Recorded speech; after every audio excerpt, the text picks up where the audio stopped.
Alleluia, Alleluia, Alleluia, Alleluia.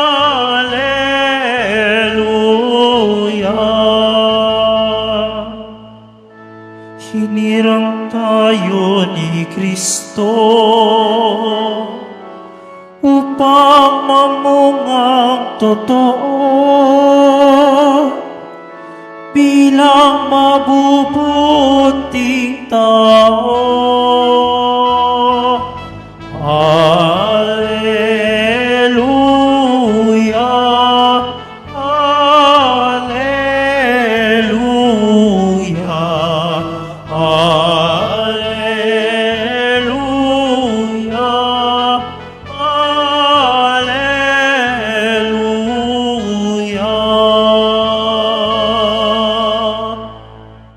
Sumainyo ang Panginoon. At sumaiyo rin. Ang mabuting balita ng Panginoon ayon kay San Marcos. Papuri sa iyo, Panginoon. Sa gitna ng pagbubuni ng mga tao, pumunta si Jesus sa Jerusalem at pumasok sa templo. Pagkatapos tingnan ng lahat ng bagay doon, lumabas siya at nagbalik sa Betanya kasama ang 12. Palibhas ay gumagabi na noon. Kinabukasan nang sila'y pabalik na mula sa Betanya, nagutom si Jesus. Natanaw nito sa di kalayuan ang isang puno ng igos na madahon. Nilapitan niya ito upang tingnan kung may bunga. Ngunit wala siyang nakita kundi mga dahon, sapagkat hindi pa panahon ng igos noon. Kaya't sinabi niya sa puno ng igos, wala nang makakakain pa ng iyong bunga. Ito'y narinig ng kaniyang mga alagad. Pagdating nila sa templo, pagdating nila sa Jerusalem, pumasok sa templo si Jesus. Kanyang ipinagtabuyan ang mga nagbibili at namimili roon. Ipinagtataob ang mga mesa ng mga mamamalit ng salapi at ang upuan ng mga nagtitinda ng kalapati. Pinagbawalan niyang magdaan sa loob ng templo ang sinumang may dala-dalahan at tinuruan niya ang mga tao. Sinabi niya, nasusulat, ang aking bahay ay tatawaging bahay dalanginan ng lahat ng bansa, ngunit ginawa ninyong pugad ng mga magnanakaw. Narinig ito ng mga punong saserdote at ng mga eskriba. Buat nooy, humanap sila ng paraan upang mapatay si Jesus, sapagkat natakot sila sa kanya dahil sa humanga ang lahat ng tao sa kanyang turo. Pagdating ng gabi, lumabas na naman ng lungsod si Jesus at ang kanyang mga alagad. Kinaumagahan, pagdating nila'y nakita nilang patay na ang puno ng igos. Naalala ni Pedro ang nangyari at kanyang sinabi kay Jesus, Guro, tingnan ninyo, namatay ang puno ng igos na sinumpa ninyo. Sumagot si Jesus, manalig kayo sa Diyos. Tandaan ninyo ito, kung sabihin ninyo man sa bundok na ito, umalis ka riyan, tumalon ka sa dagat, na hindi siya nag-alinlangan, kundi nananalig na mangyari ang sinabi niya, ito'y gagawin ng Diyos para sa Kanya. Kaya't sinasabi ko sa inyo, anuman ang hingin ninyo sa panalangin, manalig kayong natanggap na ninyo iyon at matatanggap nga ninyo. Kapag kayo'y mananalangin, patawarin muna ninyo ang nagkasala sa inyo upang ipatawad din naman sa inyo ang inyong amang nasa langit ang inyong pagkakasala. Ngunit kung hindi kayo magpatawad, hindi rin naman kayo patatawarin ng inyong amang nasa langit. Mga kapatid, ang mabuting balita ng Panginoon. Pinupuri ka namin, Panginoong Hesukristo. Magsipo muna ang lahat. Magandang umaga po sa inyong lahat. Pwede bang batiin ang katabi ng magandang umaga? Ngayon po ay Biyernes at alam po natin na kapag Biyernes tayo ay tumutungo dito po sa simbahan ng mahal na pong Jesus Nazareno upang magbigay parangal, papuri at higit sa lahat pasasalamat sa atin pong mahal na pong Jesus Nazareno. Kaya bigyan po natin ng malakas na palakpak ang atin pong mahal na pong Jesus Nazareno. Mga kapatid, sa atin pong ibanghelyong napakinggan para sa araw na ito, tila may dalawang tagpo na magandang mapagnilayan po natin. Unang tagpo na narinig natin sa ating ibanghelyo, nang si Jesus po ay nagutom, nakita niya ang puno ng igos. At nakita niya na ang puno ng igos walang bunga, pero puno ng dahon. Madahon, pero walang bunga. At ano kaya ang tinuturo ng kwento na ito, mga kapatid? Sa atin pong ibanghelyo, maraming ang dahon ng puno, ngunit walang bunga. Maganda po itong tingnan, pero walang maibigay. At ano pong tinuturo nito sa atin, mga kapatid?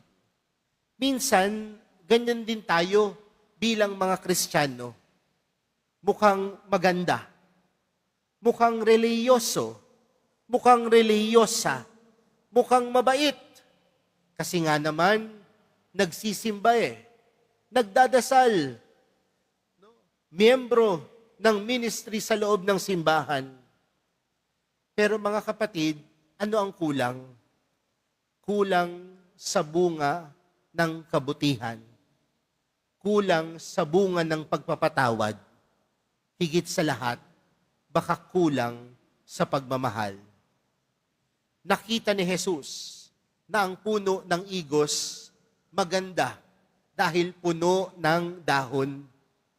Pero anong kulang? Walang bunga. Mga kapatid, ang ating pagkakristyano ay hindi lamang sa panlabas. Baka pwedeng nagsisimba ka. Baka pwedeng nagdadasal ka. Baka pwedeng tuwing Biyernes, nandito ka sa simbahan ng Quiapo. Pero hindi naman nagbubunga dahil kulang sa paggawa ng mabuti. Kulang sa pagpapatawad. Kulang sa pagmamahal. Sa madaling salita, mga kapatid, ang pagiging maganda ng kaanyuan, hindi yan sa panlabas, kundi ang tunay na kagandahan ng ating pagkatao, nagmumula at nakikita sa ating mga puso. Kaya nga ang tanong sa atin, mga kapatid, may bunga po ba yung ating pananampalataya? May bunga po ba ang pagpunta niyo po dito sa simbahan ng Quiapo? May bunga po ba ang pananampalataya natin sa mahal na pong Jesus Nazareno? Alam niyo po, mamaya, pag uwi po ninyo, marahil may mga kasalubong po kayong mga osisero o osisera. At tatanungin kayo, saan kayo galing? Anong sasagot ninyo? Saan kayo galing? Wow, sa simbahan ng Quiapo. Tama po ba? Pero di ba nakakatawang sabihin sa atin kapag sinabi natin yan, galing ako sa simbahan ng Quiapo, nagsimba ako. At sasabihin nung nagtanong sa atin, oo nga, dahil nagbunga ang iyong pagsisimba. Mabait ka nagpatawad ka, nagmahal ka, dahil yun ang bunga ng pananampalataya. Pero mas nakakalungkot, kapag tinanong ka, saan ka galing? At sinabi mo, isang araw ako doon sa simbahan ng Quiapo. At sasabihin sa'yo, di nga, nagsimba ka? Parang hindi naman. Kasi hindi nagbunga. Ang pananampalataya ay hindi lamang panlabas. Madaling manampalataya ng panlabas, pero ang pananampalataya ay nasa kalooban. Sino ho ang mga deboto ng mahal na pong Jesus Nazareno? Tingnan po ninyo ang mga mukha na yan. Ha? Dapat yang magbunga. Maliwanag po ba? Ano yung pangalawa, mga kapatid? Sabi po sa ating ebanghelyo, si Jesus ay tumungo sa templo. At anong nadatnan ni Jesus sa templo? Magulo. No? Kaya nga, ang ginawa ng Panginoon, ipinagtabuyan niya ang mga nagbibili at namimili roon. Ipinagtataob ang mga mesa ng mga namamalit ng salapi, ang mga upuan ng mga nagtitinda ng kalapate. Sa madaling salita po, mga kapatid, nagalit si Jesus nang makita niyang ginawang pamilihan ng templo. Bakit? Dahil alam natin, mga kapatid, na ang templo ay lugar ng panalangin at presensya ng Diyos. Pero mga kapatid, sa panahon po natin ngayon at tinuturo sa atin na ang simbahan o ang templo ay hindi lamang po ang istruktura. Ngunit tayo mismo ang templo ng Espiritu Santo. Kaya nga, ang tinatanong sa atin ng Panginoon sa araw na ito, ano ang laman ng ating puso? Baka naman ang puso natin puno ng galit, puno ng inggit, puno ng kasinungalingan, puno ng kapalaluan. Ang gusto ni Jesus, mga kapatid, kung malinis ang templo, ibig sabihin, malinis din ang puso ng bawat isa. Sa madaling salita, mga kapatid, ang gusto ng Panginoon, linisin din natin ang ating mga sarili. Linisin din natin ang ating mga puso. Minsan, masyado nating nililinis ang panlabas lamang na buhay. Pero ang loob, magulo pa rin. Kaya sa araw na ito, mga kapatid, ang templo ng Diyos ay dapat malinis. At saan matatagpuan ng templo ng Diyos?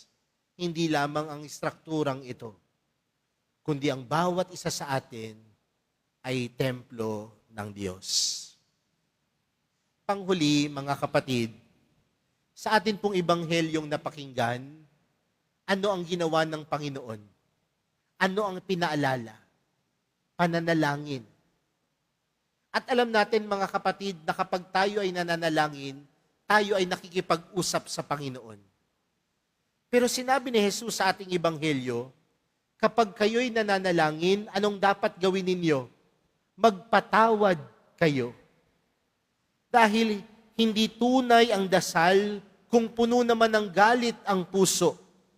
Mahirap magpatawad, lalo na kung malalim ang sugat. Pero ang pagpapatawad ay hindi lang para sa taong nanakit. Ito rin ay paglaya para sa ating sarili. Ang taong marunong magpatawad ay taong tunay na nagtitiwala sa Diyos. Kung ikaw ay nananalangin, pero ayaw mo nang magpatawad, baka hindi yan panalangin. Bagkos ang panalangin, binubuksan ng iyong sarili na alisin ang lahat ng galit, sama ng loob, upang sa dulo, ikaw ay makapagpatawad. Minsan po, mga kapatid, ang pinakamabigat dalhin ay hindi po ang problema. Alam niyo po, minsan ang pinakamahirap na dalhin sa buhay, sama ng loob. Mahirap matulog kung hindi ka nakapagpatawad. Mahirap matulog kung hindi ka din nakahingi ng tawad.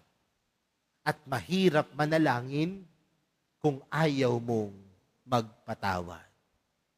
Kaya mga kapatid, ang pananampalataya, kasama ang panalangin, ay dapat may kasama ding pagpapatawad.